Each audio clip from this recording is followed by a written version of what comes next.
The North Sea churns long ships slice through the waves, their fearsome dragon prowess heralding the arrival of Viking raiders. These are no mere pirates, though they are conquerors, led by a prince with ambition as vast as the ocean itself. His name will be etched in history. He is Canute, and he will not be content with mere plunder, he will be king. This is the story of how a young Viking prince, born into a world of war and uncertainty, rose to become one of the most powerful rulers in Europe. Canute the Great, as he would come to be known, carved out an empire that spanned from England to Denmark, leaving an indelible mark on the course of history.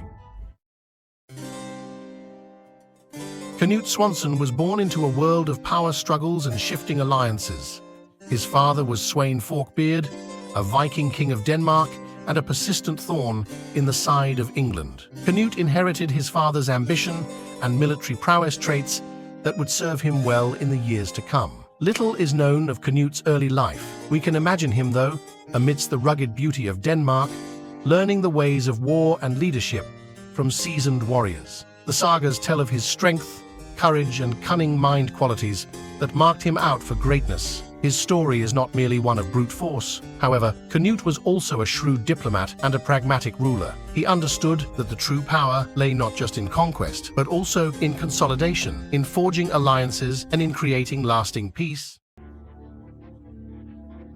England in the late 10th and early 11th centuries was a land driven by conflict. Viking raids had plagued its shores for generations, weakening the Anglo-Saxon kingdoms. Canute's father, Sweyn, had even managed to seize the English throne briefly before his death. It was against this backdrop of turmoil that Canute launched his own invasion of England in 1015. He was not a man to let an opportunity slip through his fingers. With a fleet of longships at his back, he landed on the English coast, ready to claim what he believed was rightfully his. The English, under their embattled king Ethelred, put up a fierce resistance, but Canute was relentless. He was a skilled military commander, and his Viking warriors were some of the most feared fighters in Europe.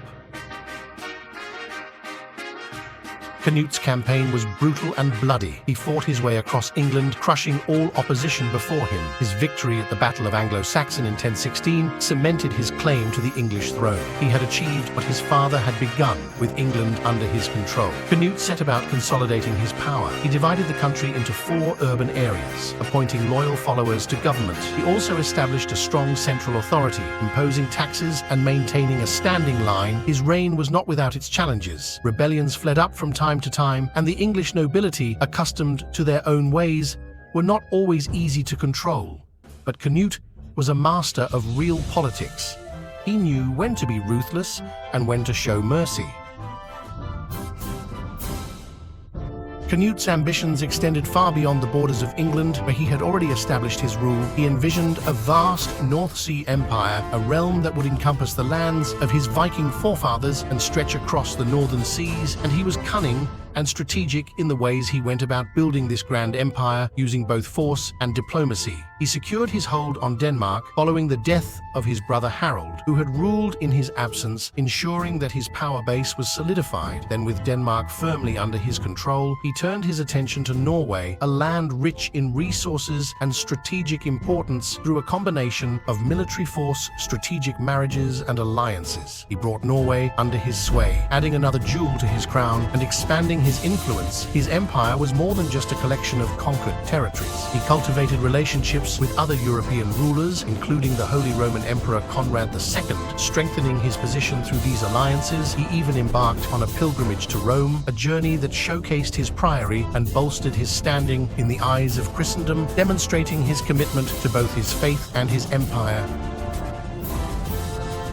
Canute's reign marked a period of relative peace and stability for England. After decades of Viking raids and internal strife, the country enjoyed a much-needed respite under his firm hand. He was, by all accounts, of just an even-handed ruler, more interested in maintaining order and promoting prosperity than in wanton cruelty. He reformed the English legal system, codifying laws and ensuring their fair application. He encouraged trade and commerce, recognizing that a wealthy kingdom was a strong kingdom. He even minted his own coinage, a symbol of his authority and a testament to the economic stability he had brought. For the first time in generations, Englishmen and Vikings lived side by side in relative harmony. Canute's reign was a testament to his political acumen and his ability to bridge cultural divides.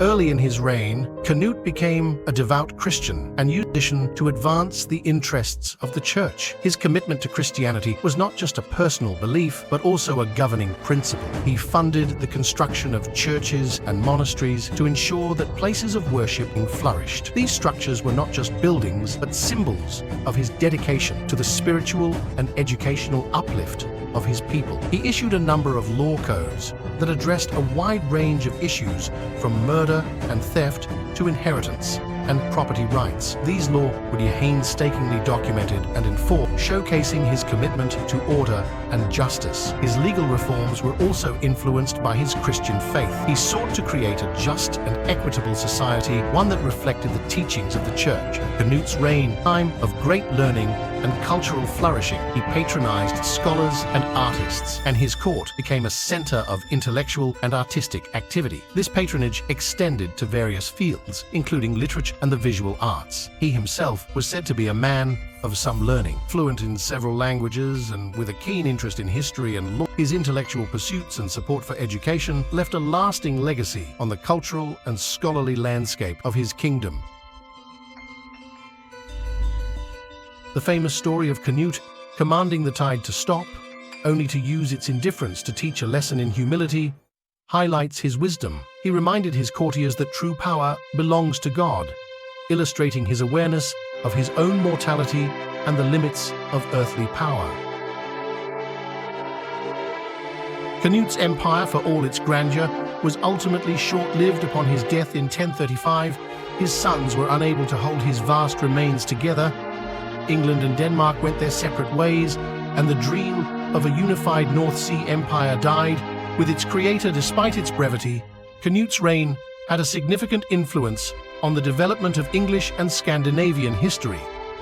He ended decades of conflict, ushered in a period of peace and prosperity, and left behind a legacy of lawfulness, order, and piety. However, there are intriguing questions that will never be answered. What would have happened if Canute had lived longer? Would the North Sea Empire have survived and changed the political landscape forever?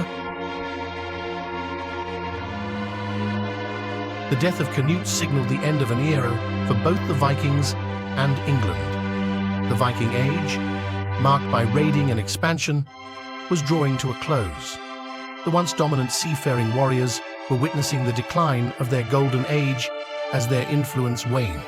The Vikings, who had once terrorized societies across Europe, were gradually becoming settlers, farmers, and traders, blending into the fabric of medieval European life.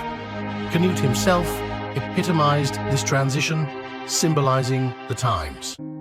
He was a Viking warrior who converted to Christianity and adopted the customs of the lands he conquered. He was a raider who established peace and prosperity in these lands. His reign was characterized by a fusion of Norse and Christian traditions, reflecting the contradictions within his identity. He was a man of paradoxes, a product of his era and a testament to the enduring capacity for change in human nature. His life was a complex tapestry of ambition, faith, and adaptation, revealing the multifaceted nature of historical figures. His story reminds us that history is not a linear progression, but a tapestry woven from countless threads, some bright, some dark, all contributing to the richness and complexity of the human experience. Each strand symbolizes a decision, an event, or a life, all woven together to form the intricate tapestry of our history